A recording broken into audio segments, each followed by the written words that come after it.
Em nome de Jesus Cristo, nosso Senhor e Salvador. Amém. Hoje, como já foi mencionado no início do culto, nós estamos no último domingo do ano da igreja. E nos últimos cultos nós refletimos sobre a importância de vigiarmos, a importância de nos prepararmos para o grande dia da volta de Cristo, o dia do juízo final. O texto do Evangelho de hoje, ele descreve o que acontecerá naquele grande dia. Temos literalmente a cena de um tribunal. O que acontece em um tribunal? Em um tribunal acontecem julgamentos. Pessoas, elas são inocentadas ou consideradas culpadas. Mas o que define se uma pessoa ela é inocente ou se uma pessoa é culpada? Aquilo que ela fez ou aquilo que ela não fez. O réu, ele é levado perante o juiz. Os delitos, eles são apresentados, eles são averiguados por um júri, aos advogados de defesa e também os acusadores. E se no final ficar comprovado que a pessoa cometeu o ato ilícito, ela será condenada. Se ficar comprovado que ela não praticou nenhum ato ilícito, então essa pessoa será inocentada. E muitos imaginam que será assim também o dia do juízo final, onde as pessoas elas serão julgadas de acordo com aquilo que elas fizeram. Aqueles que fizeram coisas boas serão inocentados e receberão a vida eterna. Já os que fizeram coisas más ou que deixaram de fazer coisas boas, essas pessoas serão consideradas culpadas e, consequentemente, irão ao castigo eterno. E, de certa forma, é sobre isso que o texto de Mateus, o finalzinho do capítulo 25 do texto de Mateus, ele nos fala. Nós temos, inicialmente, a descrição de todas as nações, todos os povos, todas as pessoas do mundo sendo reunidas em um só lugar. Então haverá uma separação, ovelhas dos cabritos, as ovelhas à direita de Jesus e os cabritos à esquerda. E para as ovelhas, para os justos, os salvos, Jesus apresentará tudo o que fizeram, as suas boas obras, os seus bons feitos em favor dos pequeninos. E Jesus diz que todas as vezes que fizeram alguma coisa, alguma destas coisas, aos pequeninos foi ao próprio Jesus que o fizeram. Enquanto aos que estão à sua esquerda, aqueles que serão condenados, Jesus diz que tudo aquilo que eles deixaram de fazer aos pequeninos, como se isso então vai condenar-lhes ao castigo eterno. Será que é isso mesmo o que define o nosso castigo eterno? Será que o nosso destino eterno, a nossa salvação, ela realmente depende das coisas boas que nós fazemos? E se a nossa salvação depende das coisas boas que nós fazemos, como é que vocês se sentem? Vocês estão tranquilos porque já fizeram coisas boas o suficiente para merecer a salvação? Ou vocês talvez estejam com dúvidas, meio inseguros, pensando que talvez ainda não tenham feito o suficiente. Ou quem sabe vocês até mesmo estejam com medo, porque sabem que jamais conseguirão fazer o suficiente para merecer a salvação. Eu espero que ninguém aqui esteja tranquilo a ponto de achar que já fez o suficiente, porque aí nós teríamos um grande problema. Porque a Bíblia ela deixa claro que nenhum ser humano é capaz de salvar-se por meio daquilo que faz. Qual é o sentimento de vocês quando ouvem esse texto? Não apenas esse, mas todos os textos que foram lidos hoje, textos que falam do juízo final, da destruição do mundo presente, de um julgamento, da volta de Cristo, enfim, do juízo final. Qual é o sentimento de vocês? Um sentimento de paz, um sentimento de tranquilidade? Ou é um sentimento de medo, de incerteza, quem sabe até de pavor, de desespero? Eu confesso que quando era mais novo e não tinha assim um entendimento mais profundo das Escrituras, eu sempre tinha medo quando chegava essa época do ano e apareciam esses textos que falam do juízo final, da volta de Cristo, da destruição de todas as coisas. Eu sempre me perguntava, será que eu já fiz o suficiente? Será que naquele dia a minha sentença será favorável? Será que eu serei inocentado? Meu medo era de que talvez eu ainda não tivesse feito o suficiente para merecer a salvação. O fato é, quem um dia conseguirá fazer o suficiente para salvar a si mesmo? Esse é o ponto. Quando nós fazemos apenas essa leitura superficial do texto, nós podemos realmente ter a impressão de que a salvação depende das coisas boas que nós fazemos, como servir ao próximo, ajudar pessoas necessitadas, visitar e amparar enfermos. O problema é que essa abordagem superficial, ela vai nos deixar inseguros, com dúvidas e até mesmo com medo.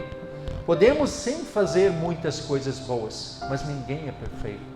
Nós sempre cometeremos erros. Nós sempre deixaremos a desejar. Nós sempre deixaremos também de fazer coisas que deveríamos fazer. Somos todos pecadores e imperfeitos. Por isso, para a gente não ficar apenas com esse texto e ficarmos talvez desesperados, com medo, angustiados, nós precisamos sempre lembrar que a Bíblia ela é um livro amplo. E é sempre bom ver o que vem antes. Nesse texto aqui, há um contexto maior. Existem capítulos que vêm antes e também que vêm depois. Por isso é sempre muito importante para que nós entendamos um texto bíblico, para que nós façamos uma correta interpretação, inclusive também para nós interpretarmos da melhor maneira esse texto do final do capítulo 25 de Mateus. É necessário não apenas considerar aquele contexto mais próximo, mas também o todo das Sagradas Escrituras.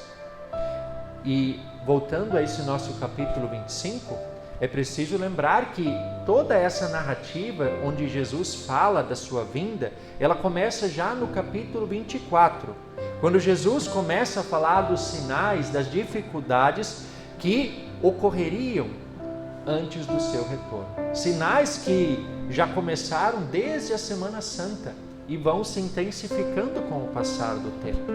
Esses sinais, muitos já aconteceram, muitos continuam acontecendo.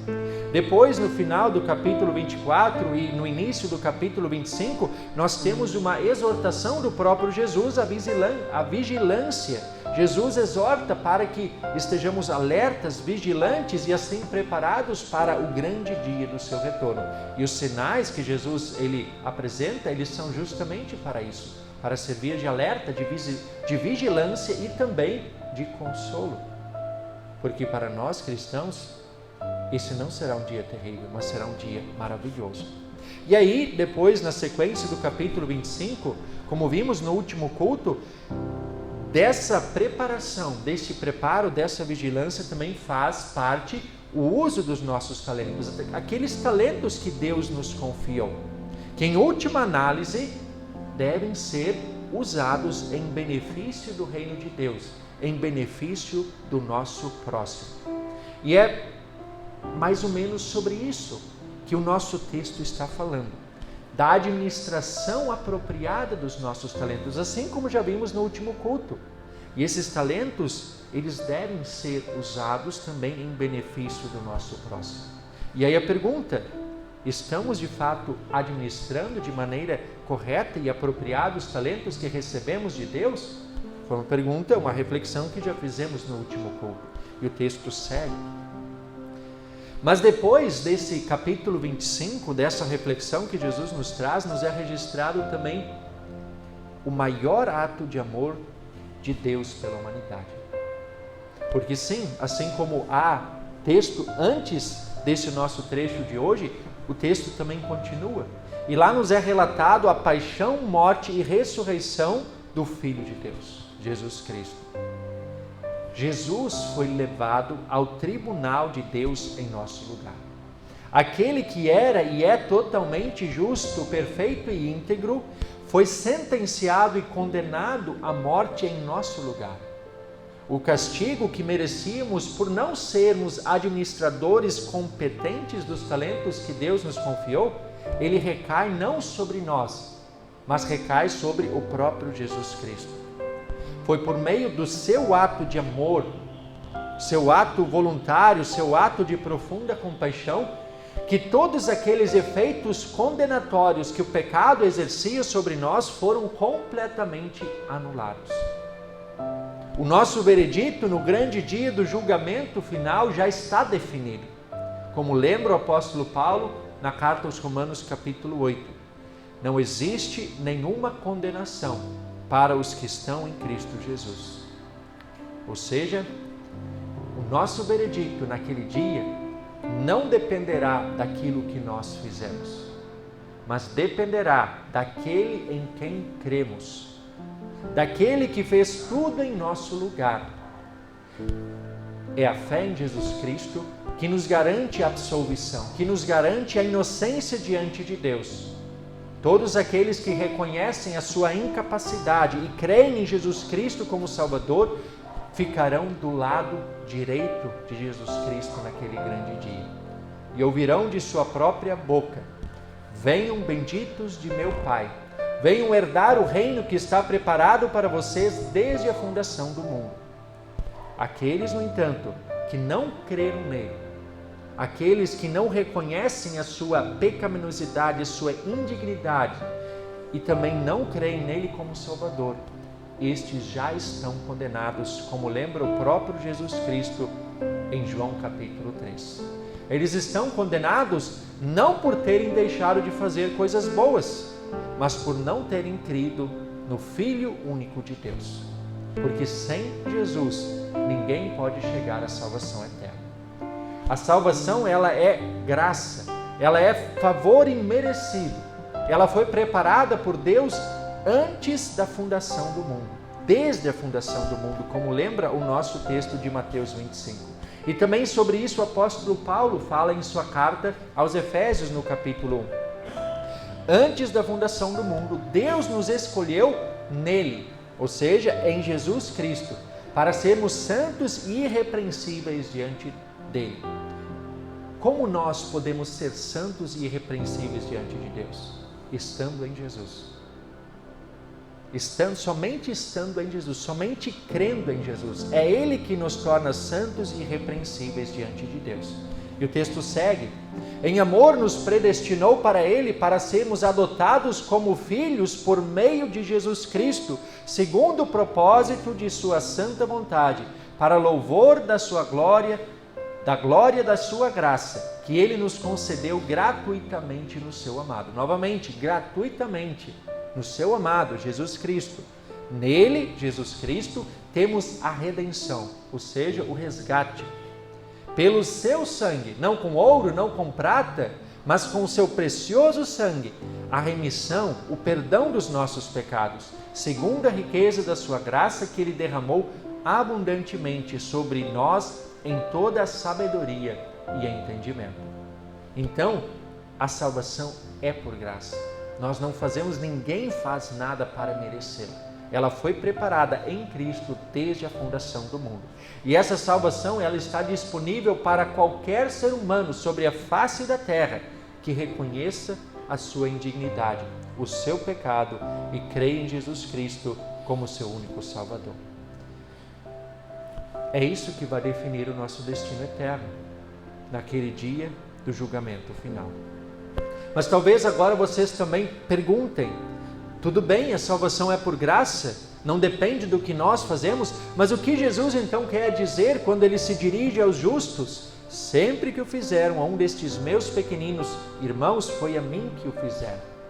E depois Ele também se dirige aos maus: sempre que o deixaram de fazer a um destes mais pequeninos, foi a mim que o deixaram de fazer. O que Jesus quer dizer com essas palavras? Jesus não está aqui sugerindo que façamos coisas boas? É claro que sim. Jesus quer sim que a gente faça coisas boas, e quantas nós pudermos.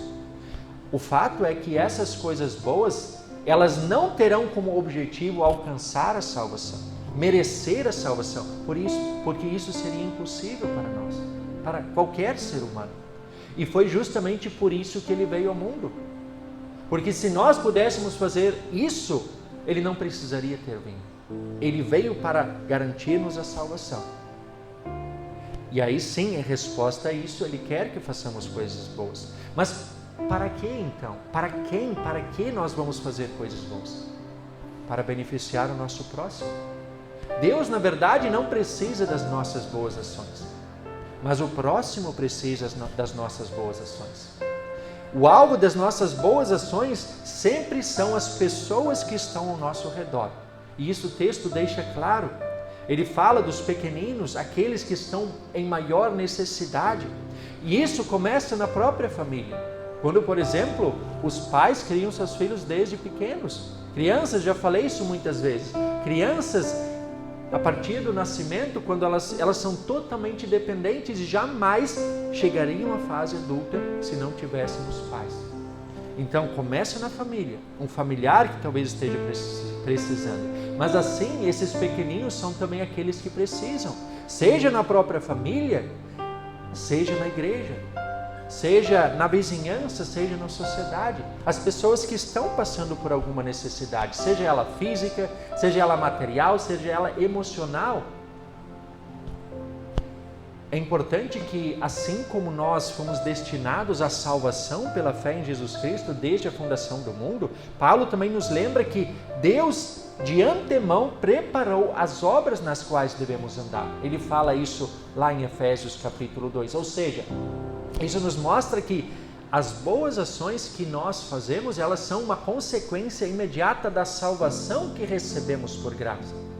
Quando nós estivermos firmados naquele que nos reconciliou com Deus, em Jesus Cristo, essas boas ações, elas não exigirão um esforço assim tão grande. Elas fluirão quase que espontaneamente, elas são frutos da fé. Cristãos fazerem coisas boas ações, é tão natural quanto, por exemplo, uma laranjeira produzir laranjas, uma macieira produzir maçãs,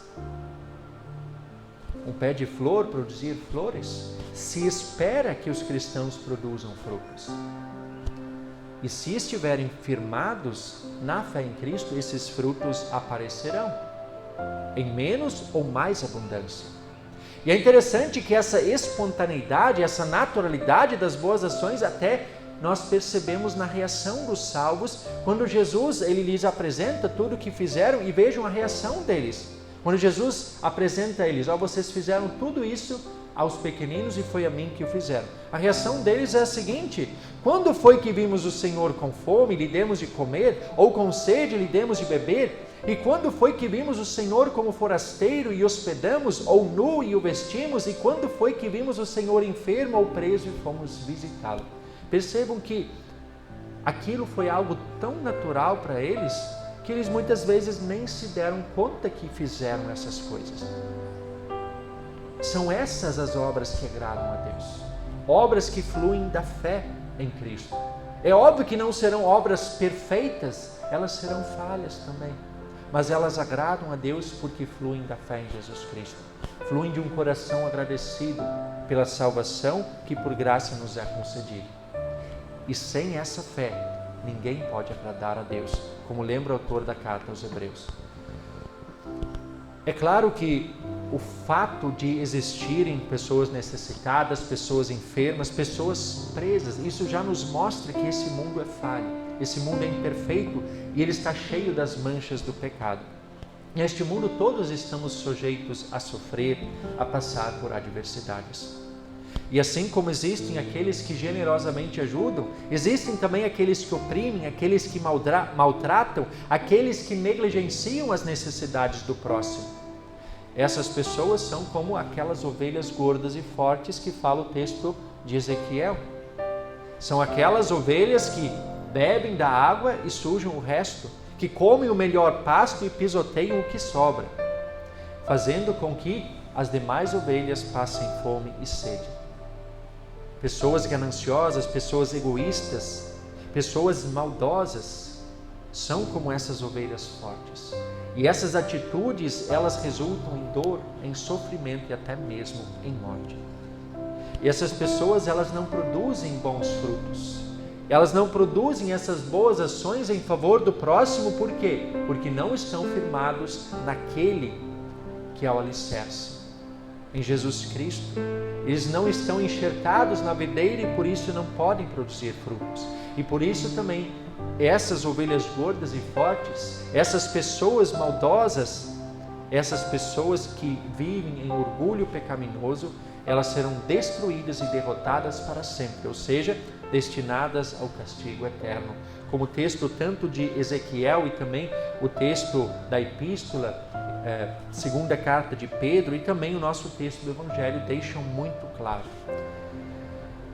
E também nós, como cristãos, devemos ficar alertas e continuar vigiando. O apóstolo Paulo lembra que aquele que está em pé, veja que não caia. Por mais que as nossas boas ações elas fluam da fé, por mais que elas sejam espontâneas, nós não devemos correr o risco de nos acomodar. E isso facilmente acontece. Não podemos correr o risco também de fazer o que fez aquele terceiro servo da parábola do domingo passado, que enterrou os seus talentos. E isso é se acomodar. E é isso que querem os nossos inimigos, o diabo, o mundo e a nossa própria natureza pecaminosa. Eles lutam contra a fé. Eles lutam contra os bons frutos. E por isso nós devemos vigiar e orar, para que estes inimigos não tenham êxito. Não nos acomodemos, mas usemos tudo aquilo que Deus nos confiou em benefício do seu reino. Em primeiro lugar, que possamos testemunhar a nossa fé, essa fé que recebemos por graça, para que assim outros possam recebê-la e fazer parte desse reino. Possamos também administrar os nossos dons, o nosso tempo, os nossos bens em benefício uns dos outros, em benefício daqueles que precisam, dos mais pequeninos e em benefício da igreja cristã. Tudo isso são os frutos da fé verdadeira. E para que permaneçamos firmes nesta fé e, consequentemente, alertas, vigilantes e preparados para o grande dia do julgamento, é necessário que façamos uso constante dos meios que Deus deixou a cada um de nós. Ele nos deixou a sua palavra. É necessário que continuamente façamos uso dessa palavra, seja através de leituras bíblicas, de momentos devocionais, da ida aos cultos, estudos bíblicos, enfim, até mesmo assistir os estudos, os devocionais que são compartilhados nos grupos que são produzidos ao longo da semana. Tudo isso são momentos em que nós podemos nos firmar na palavra. Além disso, o batismo. Mas eu fui batizado há bastante tempo. Sim, mas Lutero lembra que o batismo ele nos acompanha até o último dia da nossa vida. Porque todas as vezes que nós reconhecemos os nossos pecados, como fizemos hoje no início desse culto, nós voltamos à fonte batismal. E também a Santa Ceia que logo mais receberemos, que é esse verdadeiro alimento espiritual que nos perdoa os pecados, que nos fortalece a fé e que assim nos mantém firmes e preparados para aquele grande dia. Fazer uso constante, uso regular, contínuo desses meios é primordial, não apenas para que a chama da fé permaneça acesa, mas para que também ela seja fortalecida cada vez mais. É essa fé, a fé em Jesus Cristo, que vai nos inocentar, que nos inocenta e absolve diante de Deus. E se assim estivermos firmados, não há absolutamente nada a temer no dia do grande julgamento. Nada, porque nós estaremos preparados. Naquele dia ouviremos apenas uma declaração pública daquilo que foi definido lá no passado, numa sexta-feira, numa cruz, no monte do Calvário. Sim, está consumado. Foram essas as palavras finais de Jesus. Para todos aqueles que estão em Jesus Cristo, não há condenação. Naquele dia do grande julgamento, nós ouviremos um convite mais que especial, um convite que nenhum de nós jamais recebeu. Venham benditos de meu Pai, venham herdar o reino que está preparado para vocês desde a fundação do mundo. Firmados nessa certeza, nós podemos seguir a nossa vida neste mundo enquanto esse dia não chega, fazendo todo o possível para produzir muitos frutos, quantos pudermos, frutos que fluem da fé, boas ações que beneficiem ao nosso próximo, que beneficiem uns aos outros, especialmente aqueles que mais precisam. Assim, nós estaremos administrando os talentos que Deus nos confiou de acordo com a sua vontade, em benefício uns dos outros, em benefício do crescimento do reino de Deus. É claro que jamais seremos perfeitos nisso. Mesmo assim, podemos continuar confiantes, pois em Cristo o nosso destino eterno está definido, que é o novo céu e a nova terra que nos aguardam, como vimos na leitura de Pedro. Tudo isso aqui será destruído, mas aguardamos novo céu e nova terra. E lá todas as adversidades e os problemas da era presente terão um fim. Lá não haverá mais tristezas, nem choro, nem luto, nem morte, nada, porque tudo terá passado. Desfrutaremos de alegria plena e verdadeira para todos sempre. Assim, queridos irmãos e irmãs, sigamos firmes nesta fé que salva. Sigamos firmes neste belíssimo propósito que a fé cristã nos proporciona para este mundo. E acima de tudo, sigamos firmes na esperança da maravilhosa eternidade que está por vir. Em nome de Jesus Cristo, nosso Salvador. Amém.